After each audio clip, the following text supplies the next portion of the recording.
Welcome to English Stories Academy.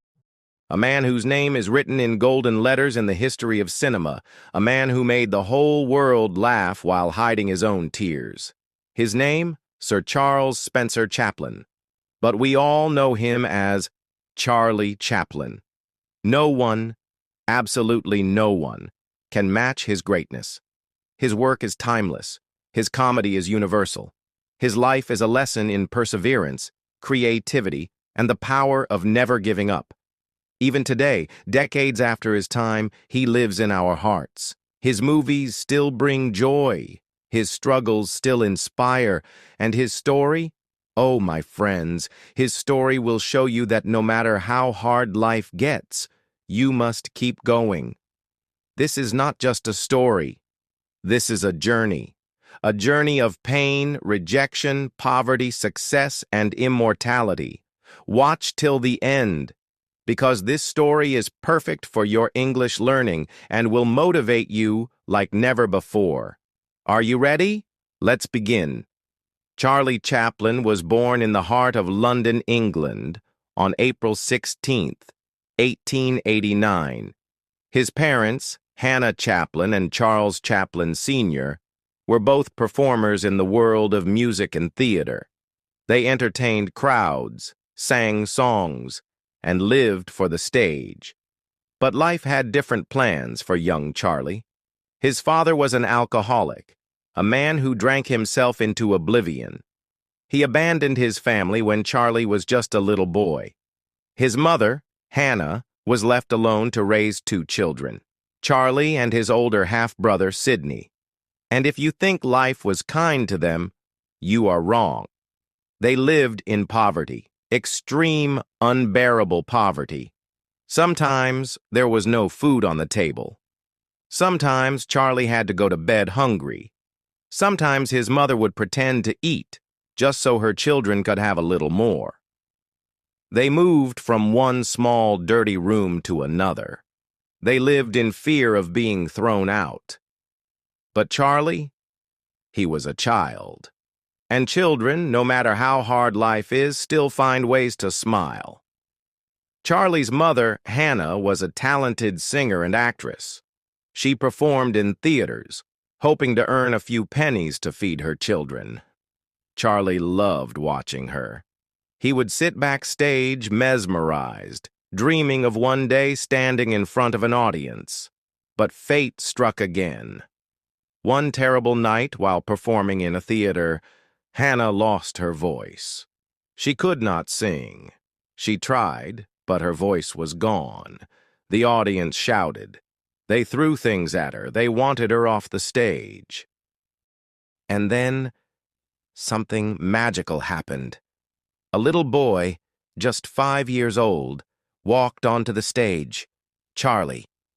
He picked up the microphone. He sang. He danced. And the crowd? They roared with laughter. They clapped. They cheered. That was the first time Charlie performed in front of an audience. The first time he felt the magic of making people laugh. And deep inside, he knew, this is what I was born to do. But life was cruel. After many years of being poor, hungry, and sad, Charlie's mother lost her mind. She was sent to a mental hospital. Charlie and his brother were left alone with no family, no money, and nowhere to go. They became street children, wandering, begging, fighting for survival. Imagine this. A small boy, cold and hungry, walking the streets of London, looking through trash cans for food. That was Charlie Chaplin. But did he give up? No. Did he lose hope? Never. He kept going, because he had a dream. And my friends, this is where his real journey begins. Charlie Chaplin was now just a small, hungry, and abandoned boy walking the streets of London. He had no home, no parents to care for him, no money, and no idea where his next meal would come from. He and his older brother Sidney were forced to live in workhouses, terrible places where poor people were sent to work in exchange for food and shelter. These places were cold, cruel, and full of suffering. Charlie was just 7 years old when he first entered one of these workhouses. Imagine a child so small, so innocent, being thrown into a world of hard labor and pain. He was separated from Sydney and sent to another workhouse alone. And when he finally returned to his mother, she was even sicker than before. Her mind was slipping away. Sometimes she didn't even recognize Charlie. Charlie watched as doctors dragged her to a mental hospital. He screamed, he cried, but he was powerless. She was gone. Charlie was truly alone. A boy with a dream, but even in his pain, he had something powerful inside him. A dream. Charlie wanted to perform. He wanted to be on stage, just like his mother. He wanted to make people laugh, to entertain them, to bring joy to a world that had been so cruel to him. But where would a poor homeless boy go? How would he even start? The first steps towards the spotlight. Charlie knew he had only one option: to work and fight for his dream. He was still a child, but he started looking for small jobs. He washed dishes, delivered newspapers, and even worked as a toy maker. But no matter what job he did, his heart was always on the stage. Then one day he saw a group of street performers acting and making people laugh. Something inside him told him, "This is it. This is my chance." So he joined them. He started performing on the streets, dancing, singing, doing small comedy acts. At first, no one cared. People just walked past him. But Charlie didn't give up. He kept performing. He kept improving. He watched other comedians, studied their movements, their timing, their expressions. And slowly, people started noticing him. They stopped to watch. They started laughing. And for the first time in his life, Charlie felt something magical. He had the power to make people happy. At the age of 14, Charlie got a huge opportunity. He was hired by a theater group called the 8 Lancashire Lads. It wasn't much. He was just a small part of the group, but it was a start. He worked harder than anyone. He learned every move, every trick. He practiced day and night. And his talent? It shined. One day, a theater director saw him and said, "This boy is special. He's different." Charlie was given bigger roles, more responsibilities, and then, at 16 years old, he landed his first major acting role in a play called Sherlock Holmes. Charlie was no longer just a street performer. He was now acting in real theaters in front of big audiences. People loved him. Directors saw something in him. His expressions, his movements, his ability to make people feel emotions without even saying a word. And then, something happened that would change his life forever. Hollywood came calling. In 1910, Charlie was given a once-in-a-lifetime opportunity to go to America. He was invited to join a famous comedy troupe called Fred Karno's Company, which performed in the United States. This was huge. America was where dreams came true. Charlie packed his bags and stepped onto a ship, crossing the ocean towards his future. When he arrived in America, everything felt different. The streets were bigger, the people were louder, the energy was electric. And most importantly, Hollywood was there. Charlie knew one thing. This is where I belong. This is where I will become a star. In 1913, a film company called Keystone Studios noticed Charlie. They gave him a small role in a silent film. It wasn't much, but Charlie saw an opportunity. He wanted to create something unique, something that people would never forget. And so, he created a character, a small man in oversized clothes, a tight coat, a funny little hat, a tiny mustache, and the most famous walk in the world, the tramp. This character would go on to become one of the most iconic figures in the history of cinema. At first, people didn't understand the character. But when Charlie performed, when he moved, when he made people laugh without speaking a single word, the world fell in love. Charlie's films started becoming popular. Producers begged him to make more. Studios offered him huge amounts of money. And in just a few years, the poor boy from the streets of London had become the biggest star in the world. By 1917, Charlie Chaplin was not just famous, he was a phenomenon. People stood in long lines just to watch his movies. His face was printed on posters, newspapers, magazines. He was loved in every country, every language, every culture. And he was just getting started. But behind all the fame, behind all the laughter, Charlie was still the same boy. The boy who once starved on the streets. The boy who once cried for his mother. The boy who never gave up. Charlie Chaplin had finally made it. The poor, hungry boy from London streets was now the biggest movie star in the world. He was not just famous, he was loved. Millions of people watched his movies. They laughed, they cried, they cheered. But behind all the success, Charlie knew something. This was just the beginning. Now he wanted more. He didn't just want to act. He wanted to control everything. The stories, the direction, the music, the emotions. He wanted to create movies his way, but Hollywood didn't like that.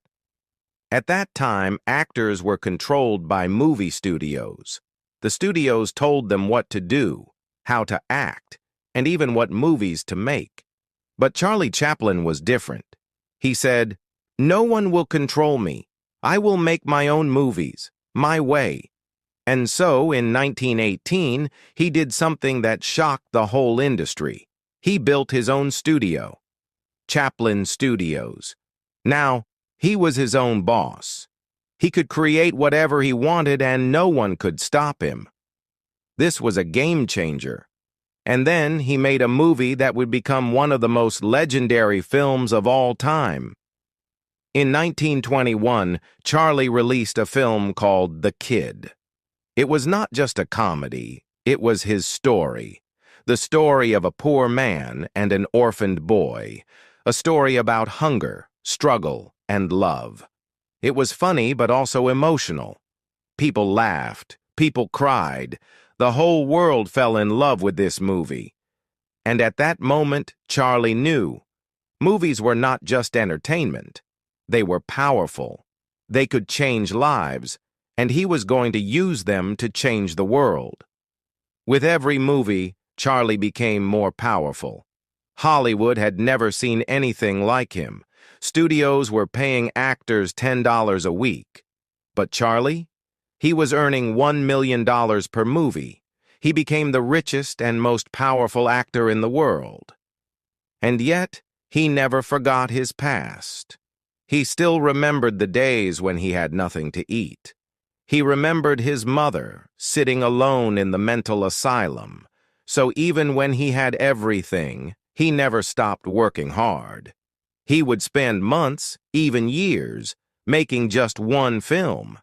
Every little movement, every small joke, every tiny detail. He planned everything. Because he didn't just want to make movies, he wanted to make history. And then he did something no one believed was possible. By the late 1920s, Hollywood was changing. A new kind of movie had arrived, movies with sound. For the first time, actors could speak on screen. Silent films were dying. Everyone told Charlie, "Forget silent movies, start making talking films." But Charlie refused. He said, "Movies don't need words. Emotions are more powerful than words." And in 1931, when the world thought silent movies were dead, he released City Lights. It was one of the most emotional, beautiful films ever made. Even though it had no dialogue, people cried watching it. The final scene, where Charlie's character looks at a blind girl, it is one of the greatest moments in film history. Even today, people call it the greatest silent movie ever made. And with this movie, Charlie proved that emotions speak louder than words. By the late 1930s, the world was changing again.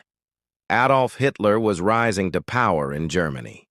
He was spreading hate, war, and fear. And Charlie noticed something strange. Hitler had the same mustache as him. People started comparing them. So, Charlie made a decision. He would use his comedy to fight against Hitler. In 1940, he made a movie called The Great Dictator. It was his first talking movie. And it was not just a comedy. It was a message to the world. In the final scene, Charlie gives a speech, one of the most powerful speeches in history. We think too much and feel too little. More than machinery, we need humanity. Let us fight for a world of reason. Let us fight for freedom. The world listened. The speech became legendary. Even today, it is watched by millions of people. It was proof that Charlie was not just a comedian. He was a fighter, a voice for the people. But Hollywood didn't like this. Charlie was too powerful, too independent, and some people didn't like his political messages. So they turned against him. They accused him of things he never did. They spread lies about him. And finally, in 1952, they forced him to leave America. Charlie was kicked out of the country he had helped build. Heartbroken, Charlie moved to Switzerland. He stopped making movies. He lived a quiet life with his family. But the world never forgot him. Then, in 1972, after 20 years, Hollywood realized their mistake. They invited Charlie back. At the Oscars, they gave him a standing ovation, the longest in history, 12 minutes of applause. Even after everything, Charlie had won, because he was not just an actor. He was a legend. Charlie's life teaches us one thing: never give up, no matter how hard life gets, no matter how poor you are, no matter how many people try to stop you. If you have a dream, fight for it. Charlie was a homeless boy with nothing, but he became the most loved man in the world. But behind his fame, his success, and his laughter, his personal life was full of struggles. People betrayed him, governments turned against him, and even after his death, something shocking happened. Now we will reveal his complicated love life, his biggest betrayals, his final years in Switzerland, and the shocking story of how his dead body was stolen from his grave. Charlie Chaplin was a genius, but in love, he was very complicated. He fell in love too easily, and many times his relationships ended in pain and drama. Charlie was married 4 times in his life. His first 3 marriages failed. Each time the woman left him, took his money, and sometimes even took him to court. People started saying, Charlie can make the whole world happy, but he cannot find happiness in love. But then, something changed. In 1943, when Charlie was 54 years old, he met Una O'Neill. She was just 18 years old. People said, she is too young for him. But Charlie didn't care. For the first time, he had found true love. Una became the most important person in his life. She stood by him when the world turned against him. She was his best friend, his love, his everything. They stayed together until the very end, and despite the age gap, they were truly happy. They had 8 children together. For the first time, Charlie had a real family. And there, he lived his final years, For 25 years, Charlie lived in a beautiful house in Switzerland. It was peaceful. It was quiet. He spent time writing, reading, playing with his kids. He would walk in his garden thinking about his past, his struggles, and his journey. Sometimes he would watch his old movies and laugh. Even though he was away from Hollywood, he was not forgotten. People all over the world still loved him. On December 25, 1977, the world woke up to sad news. Charlie Chaplin had died in his sleep. He was 88 years old. It was Christmas Day. The world went silent. A man who had made billions of people laugh was gone. People cried. Every country in the world paid tribute to him. Newspapers wrote, "The world has lost its greatest comedian." But then, something shocking happened. 3 months after his death, something unbelievable happened. One night, a group of thieves broke into his grave. They dug up his coffin. And they stole Charlie Chaplin's body. Yes, his dead body was kidnapped. The thieves wanted money. They demanded $600,000 from his family. But Una, his wife, refused. She said, "Charlie would have laughed at this situation." For weeks, the world was shocked. Where was Charlie Chaplin's body? Then, after a huge police investigation, the thieves were finally caught. They were 2 poor men from Eastern Europe. They had stolen the body to escape poverty. Finally, Charlie's body was returned to his family. And this time, they buried him in a stronger, cement-covered grave, so that no one could ever steal him again. Even though Charlie Chaplin died in 1977, he is still alive. Every time we laugh, he is there. Every time we watch a great movie, he is there. He taught us that life is not just about money, success, or power. Life is about laughter, love, and never giving up. Even when he had nothing, he never lost hope. Even when the world turned against him, he never stopped fighting. Charlie Chaplin is not just a name. He is an emotion. He is the greatest comedian in history, and his story will inspire generations to come. So if he can do it, so can you. Dream big, work hard, and one day, your story will inspire the world. Charlie Chaplin's story is over, but his lessons, his movies, and his spirit will live forever. If you loved this story, share it with the world, because Charlie's message must never be forgotten. And always remember his most famous words: "A day without laughter is a day wasted." Thank you, Charlie. We will never forget you. Like, share, and subscribe to our channel.